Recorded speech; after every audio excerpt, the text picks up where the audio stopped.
नमस्कार, अमरावती खबर के न्यूज बुलेटिन में आपका स्वागत है। आइए पेश करते हैं आज के प्रमुख समाचार। मांगने पर जहां पूरी हर मन्नत होती है, माँ के पैरों में ही तो वो जन्नत होती है। एक दुनिया है जो समझाने से भी नहीं समझती। एक माँ थी, बिन बोले सब समझ जाती थी। जुड़वा शहर के परतवाड़ा में पेंशनपुरा स्थित नौरंग मंदिर से होकर प्रतिवर्ष चिकलदरा की देवी दर्शन हेतु महापद यात्रा का आयोजन किया जाता है। जय हो मैया की यह नारा बुलंद कर और संगठित हिंदू समर्थ भारत की कामना लिए विगत 16 वर्षों से इस महापद यात्रा का सफल आयोजन किया जा रहा। सतपुड़ा पर्वत श्रृंखला की गोद में बसा परतवाड़ा और मेलघाट की ऊंची नीची बल खाती खाइयों से होकर माता रानी तक पहुंचता पहाड़ी संकरा मार्ग। हर साल इस पद यात्रा की श्रद्धालुओं को बेसब्री से प्रतीक्षा रहती है। पहाड़ों व टाइगर रिजर्व के दुर्गम रास्तों से होकर चिकलदरा देवी के दर्शन करने जाती इस पद यात्रा की प्रतीक्षा अब खत्म हुई। कल 6 अक्टूबर रविवार की सुबह प्रातः 4 बजे श्रद्धालु भक्तगण रवाना होंगे। चलो बुलावा आया है, माता ने बुलाया है। नौरंग की इस पद यात्रा को अनूठी व अविस्मरणीय भी कहा जाता है। पूरे भारतवर्ष में जगत जननी माता ने पहाड़ों को ही अपना निवास बनाया है।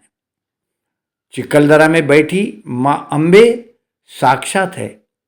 आदिवासी कोरकू और गौली समाज की यह आराध्य देवी कही जाती है। यह भक्तों के दुख दर्द हर लेती, ऐसा पंडित या पुरोहित नहीं कहते, बल्कि जो भी इस पदयात्रा में सहभागी हुआ उनमें से अधिकांश को यह पर्चा मिला है। यही वजह भी है कि अमरावती जिले के राजनेता, जनप्रतिनिधियों के साथ साथ ही सामान्य भक्त भी इस पद यात्रा का हिस्सा बनकर स्वयं को गौरवान्वित महसूस करता है। इस वर्ष पर्यावरण की दृष्टि से नदियों की सुरक्षा और पद यात्रा मार्ग में स्वच्छता को प्राथमिकता देते हुए पद यात्रा की रूपरेखा बनाई गई। अपने 16वें वर्ष में एक गांव कांवड़ यात्रा और प्लास्टिक मुक्त पद यात्रा का शंखनाद आयोजकों ने कर रखा है। सुबह 4 बजे नौरंग मंदिर में शहर के गणमान्य पुजारियों के मार्गदर्शन में माँ दुर्गा की आरती स्तुति कर यात्रा का शुभारंभ किया जाएगा। हर साल समिति के कुछ सक्रिय सदस्य माँ की पालकी व कावड़ लिए 30 किलोमीटर दूर स्थित चिकलदरा तक जाते हैं। फासला सिर्फ 30 किलोमीटर का ही होता, लेकिन श्रद्धालुओं को वहां पहुंचने तक दोपहर के 2 बज जाते। आयोजकों की ओर से चिकलदरा के कवायद मैदान पर सभी भक्तों के लिए भंडारे का प्रबंध रहता है। नौरंग पदयात्रा समिति के अनुरोध व आह्वान पर इस वर्ष भी बड़ी संख्या में भक्तगण पदयात्रा में शामिल होंगे। हर वर्ष श्रद्धालुओं के आकर्षण का केंद्र रहता बाड़ू मामा का रथ, दिंडी, हरिपाठ व अनेक पालकियों के साथ यात्रा में शामिल होना है। छोटे छोटे गांवों से होकर निकलती पदयात्रा भी इस यात्रा में ही विलीन होती है। पद यात्रा के माध्यम से देवी भक्तों का एक जन सैलाब चिकलदरा में उमड़ पड़ता। आयोजकों की ओर से पद यात्रा में आ रहे सभी देवियों सज्जनों से हाथ में भगवा अथवा लाल ध्वज लेकर आने की विनती की गई है। पूरी पद यात्रा में जगह जगह में लंगर, जलपान, सेवा शुश्रूषा, रुग्णवाहिका, अति बुजुर्ग भक्तों के लिए वाहन, महिलाओं के लिए प्रसाधन गृह आदि समुचित व्यवस्था की जाती है। आपकी मन्नत पूर्ण करती, मनोकामना साकार करती चिखलदरा की अंबा देवी के अत्यंत प्राकृतिमय दर्शन करने सभी को निमंत्रित किया गया है। चिखलदरा में देवी दर्शन होने के बाद राज्य परिवहन निगम की ओर से परतवाड़ा वापसी हेतु बसों की व्यवस्था की गई है। इच्छुक भक्तगण बस का टिकट लेकर आने का प्रबंध कर पाएंगे। पद यात्रा में सहभागी हो रहे प्रत्येक व्यक्ति को आधार कार्ड रखना अनिवार्य होगा। सभी भक्तों से निवेदन किया गया है कि वे पद यात्रा में शामिल होते वक्त मूल्यवान जेवरात पहनकर न आए और अपनी रोजमर्रा की औषधियों को अपने साथ रखें। पद यात्रा परतवाड़ा में पेंशनपुरा, सदर बाजार, रंगोली लॉन्स, धोतरखेड़ा, एकलासपुर, धामनगांव गढ़ी, चिखलेश्वर धाम, भीलखेड़ा, मनभंग, आड़नद, मड़की, मोथा होकर माता रानी के दरबार में पहुंचेंगी। पद यात्रा के पूरे मार्ग में आदिवासी संस्कृति के देवी नृत्य, भजन कीर्तन, बैंड बाजा के बीच सामान्य श्रद्धालु भी माता की आराधना के साथ थिरकते हुए अपना सफर पूर्ण करते हैं। साल भर कभी कोई पहाड़ नहीं चढ़ा और आज न जाने कहाँ से इतनी ताकत आ गई। ये आद्य शक्ति का ही वरदान कहा जा सकता है। शायर मुनव्वर राना ने क्या खूब लिखा है, सख्त राहों में भी आसान सफ़र लगता है, ये मेरी माँ की दुआओं का असर लगता है। मैंने जिस वक्त तेरे दर पे किया है सजदा, आसमां से भी ऊंचा मेरा सर लगता है, आसमां से भी ऊंचा मेरा सर लगता है। हमारे दर्शकों व श्रद्धालुओं की जानकारी के लिए बता दें कि दिन प्रतिदिन प्रदूषण की समस्या गंभीर होती जा रही। हम मिट्टी की प्रतिमाओं से अब पीओपी की ओर मुड़ चुके। अचलपुर मेलघाट क्षेत्र की छोटी बड़ी नदियाँ बिच्छन, सापन, सिपना, गड़गा, चंद्रभागा, पूर्णा आज प्रदूषित हो चुकी है। हर काम सरकार ही करे यह जरूरी नहीं। हमें ही नदियों के समुचित रखरखाव की व्यवस्था करनी होगी। पीओपी की प्रतिमाओं को नदी जल में विसर्जित कर हम ही प्रदूषण फैलाने का काम कर रहे हैं। राष्ट्रीय शोध संस्थान नागपुर ने कुछ दिन पहले एक रिपोर्ट जारी की थी। इस रिपोर्ट में कहा गया था कि गंगा, यमुना, नर्मदा, गोदावरी और कावेरी सहित देश की 14 प्रमुख नदियों में देश का 85% जल प्रवाहित होता है। लेकिन ये नदियाँ इतनी प्रदूषित हो चुकी है कि देश की 66% बीमारियों का कारण बन रही है। यूँ भारत की 223 छोटी बड़ी नदियों के बारे में पाया गया है कि व्यक्ति न तो उनके जल का आचमन कर सकता है और न ही उसमें स्नान कर सकता।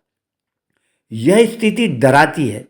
इस भय से उभरने का यही सार्थक रास्ता है कि हम छोटी नदियों के संरक्षण पर भी खास ध्यान दें, क्योंकि छोटी नदियाँ ही अपने प्रवाह का जल बड़ी नदियों में उलीच कर उन्हें स्वस्थ और प्रखर करती है। नदियों को हमारी परंपराओं में माँ का संबोधन दिया जाता है। नवरात्र माता की आराधना का पर्व है। इस नवरात्र में हम सब नदियों के संरक्षण का संकल्प लें। दिन प्रतिदिन लंबी होती आस्था की कतारों ने यकीनन जुड़वा नगरी की तस्वीर बदली है। श्रद्धालुओं की बढ़ती संख्या से यहाँ न केवल रोजगार की राहें खुली है, बल्कि आसपास के इलाकों का आर्थिक विकास भी हो रहा है। सुविधाओं में विस्तार को लेकर की गई घोषणाएं धरातल पर उतरी तो कालांतर में इस धार्मिक पद यात्रा के विकास को निसंदेह पंख लगेंगे। नवरंग की धार्मिक पद यात्रा के रूप में तेजी से जन सामान्य ने इसे आत्मसात तो किया, लेकिन पद यात्रा के सुकूनदायक पक्ष के साथ एक स्याह पक्ष भी जुड़ा हुआ है। दरअसल पद यात्रा मार्ग पर पसरी अव्यवस्थाएं यहाँ आने वाले श्रद्धालुओं का मन खिन्न कर देती है और वे कुछ कड़वे अनुभव साथ लेकर यहाँ से जाते हैं। श्रद्धालुओं की सुरक्षा के लिए किए जाने वाले उपाय भी पर्याप्त नहीं कहे जा सकते। वैसे भी पहाड़ी धार्मिक स्थलों पर सर्वाधिक चुनौतीपूर्ण काम सफाई व्यवस्था को संतोषजनक रख पाना भी है। अक्सर मेलों व पदयात्रा के दौरान व्यवस्थाएं ऊंट के मुंह में जीरे के समान साबित होती है और हर तरफ गंदगी पसर जाती है। विशेषकर प्लास्टिक कचरा तो भारी मात्रा में निकलता है। धार्मिक स्थलों पर आने वाले पदयात्रियों के लिए जगह जगह लगने वाले सेवा शिविरों में भी अक्सर पर्यावरण संरक्षण की अनदेखी की जाती है। बहरहाल श्रद्धालुओं की सुविधा के लिए किए जाने वाले प्रयास तो धन्यवाद के काबिल है, लेकिन बुनियादी सुविधाओं की अनदेखी न हो, इस बात पर ध्यान रखा जाना चाहिए।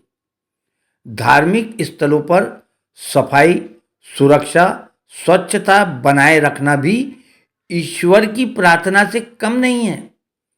कोशिश यही रहे कि यहाँ चिखलदरा देवी दर्शन को आने वाले श्रद्धालु अच्छे अनुभव लेकर ही जाए। अमरावती जिले के सभी श्रद्धालु और माँ दुर्गा देवी के भक्तों के लिए एक जरूरी सूचना। कल 6 अक्टूबर रविवार को प्रातः 4 बजे से शुरू हो रही चिखलदरा देवी दर्शन पद यात्रा के लिए परतवाड़ा से धामनगांव गढ़ी होकर चिखलदरा जाते मार्ग को सभी प्रकार के वाहनों के लिए बंद रखा गया है। जिलाधीश व जिला दंडाधिकारी अमरावती सौरभ कटियार ने महाराष्ट्र पुलिस अधिनियम 1951 की धारा 33(1), उसी प्रकार मोटर वाहन कानून 1988 की धारा 115 के तहत प्राप्त अधिकार का उपयोग करते हुए वाया धामनगांव गढ़ी होकर चिखलदरा आना जाना करते वाहनों को घटांग मार्ग से चिखलदरा जाने के लिए परिवर्तित किया है। यह आदेश 6 अक्टूबर को 1 से 23 बजे तक लागू रहेगा। इस अधिसूचना के उल्लंघन करने वाले वाहन धारक के खिलाफ मोटर वाहन कानून 1988 और महाराष्ट्र पुलिस अधिनियम 1951 अनुसार कार्रवाई की जाएगी। नौरंग चिखलदरा देवी दर्शन महापदयात्रा महोत्सव समिति परतवाड़ा द्वारा 6 अक्टूबर की सुबह 4 बजे चिखलदरा देवी दर्शन की महापदयात्रा निकाली जाएगी। यह पदयात्रा धामनगांव गढ़ी, मनभंग, मड़की, मोथा होकर चिखलदरा के अंबा देवी संस्थान पहुंचेगी। करीब 20 से 25 हजार भक्तगणों के यात्रा में सहभागी होने की संभावना है। उक्त प्रस्तावित यात्रा के बीच कोई व्यवधान अथवा बाधा उत्पन्न न हो, उसी प्रकार कानून व सुव्यवस्था का प्रश्न उपस्थित न हो, इसलिए धामनगांव गढ़ी होकर चिखलदरा जाते वाहनों को इस मार्ग के लिए बंद कर दिया गया। 23 बजे तक इस मार्ग को घटांग होकर प्रस्तावित किया गया है। जिलाधीश अमरावती कार्यालय से अधिसूचना क्रमांक कावी 569/2024 दिनांक 4/10/2024 को जारी कर यह आदेश दिया गया है। शरद नवरात्रि देवी पूजा को समर्पित एक हिंदू त्यौहार है जो शरद ऋतु में मनाया जाता है। हिंदू परंपरा में नवरात्रि का त्यौहार वर्ष में 2 बार प्रमुख रूप से मनाया जाता है। एक चैत्र मास में वासंतिक नवरात्रि तथा दूसरी आश्विन मास में शारदीय नवरात्रि। शारदीय नवरात्रि के उपरांत दशमी तिथि को विजयदशमी दशहरा पर्व मनाया जाता है। शारदीय नवरात्रि का महात्म्य सर्वोपरि इसलिए है कि इसी समय देवताओं ने दैत्यों से परास्त होकर आद्य शक्ति की प्रार्थना की थी और उनकी पुकार सुनकर देवी माँ का आविर्भाव हुआ। उनके प्राकट्य से दैत्यों के संहार करने पर देवी माँ की स्तुति देवताओं ने की थी। उसी पावन स्मृति में शारदीय नवरात्रि का महोत्सव मनाया जाता है। नवरात्रि का व्रत धन धान्य प्रदान करने वाला, आयु एवं आरोग्यवर्धक है, शत्रुओं का दमन व बल की वृद्धि करने वाला है। नवरात्रि के 9 दिनों में दैवीय तत्व अन्य दिनों की तुलना में 1000 गुना अधिक सक्रिय रहता है। इस कालावधि में दैवीय तत्व की अति सूक्ष्म तरंगे धीरे धीरे क्रियाशील होती है और पूरे ब्रह्मांड में संचरित होती है। उस समय ब्रह्मांड में विद्यमान अनिष्ट शक्तियां नष्ट होती और ब्रह्मांड की शुद्धि होने लगती है। दैवीय तत्व की शक्ति का स्तर प्रथम 3 दिनों में सगुण निर्गुण होता है। उसके उपरांत उसमें निर्गुण तत्व की मात्रा बढ़ती है और नवरात्रि के अंतिम 3 दिन इस निर्गुण तत्व की मात्रा सर्वाधिक होती है। नवरंग पदयात्रा समिति ने श्रद्धालु भक्तों से यह भी आग्रहपूर्ण निवेदन किया है कि कोई भी भक्त रात 12 बजे ही चिखलदरा के लिए पैदल नहीं निकले। परतवाड़ा से चिखलदरा का मार्ग यह टाइगर रिजर्व क्षेत्र का अहम हिस्सा है। रात में इस मार्ग पर वन्य प्राणियों का मुक्त संचार रहने से कोई अनहोनी घटित हो सकती है। इसलिए सभी के साथ सामूहिक रूप में ही माता रानी के दरबार तक पहुंचने का अनुरोध आयोजकों द्वारा किया जा रहा। अचलपुर चिखलदरा के तहसीलदार, टाइगर रिजर्व के आला अधिकारी, Paratwada police station, Chikhaldara police, नगर पालिका प्रशासन, सभी समाजसेवी संगठन के साथ ही नवरंग पदयात्रा समिति के सभी पदाधिकारी व कार्यकर्ता यात्रा को सफल करने के लिए अथक परिश्रम कर रहे। सभी श्रद्धालु देवी भक्तों की हर कामना पूरी हो, उन्हें सफर में कोई तकलीफ न हो, शक्ति की उपासना में शक्ति की प्राप्ति हो, इस उद्देश्य से प्रसिद्ध शायर कवि आलोक श्रीवास्तव कहते हैं, मुझे मालूम है माँ की दुआएं साथ चलती है। मुझे मालूम है माँ की दुआएं साथ चलती है। सफ़र की मुश्किलों को हाथ मलते मैंने देखा है। सफ़र की मुश्किलों को हाथ मलते मैंने देखा है। परतवाड़ा चिखलदरा के बीच मेलघाट की सुरम्य पहाड़ियों से अमरावती खबर के लिए संजय जोशी की यह खास रिपोर्ट। अमरावती खबर इस YouTube चैनल को लाइक करें, सब्सक्राइब करें तथा शेयर करें।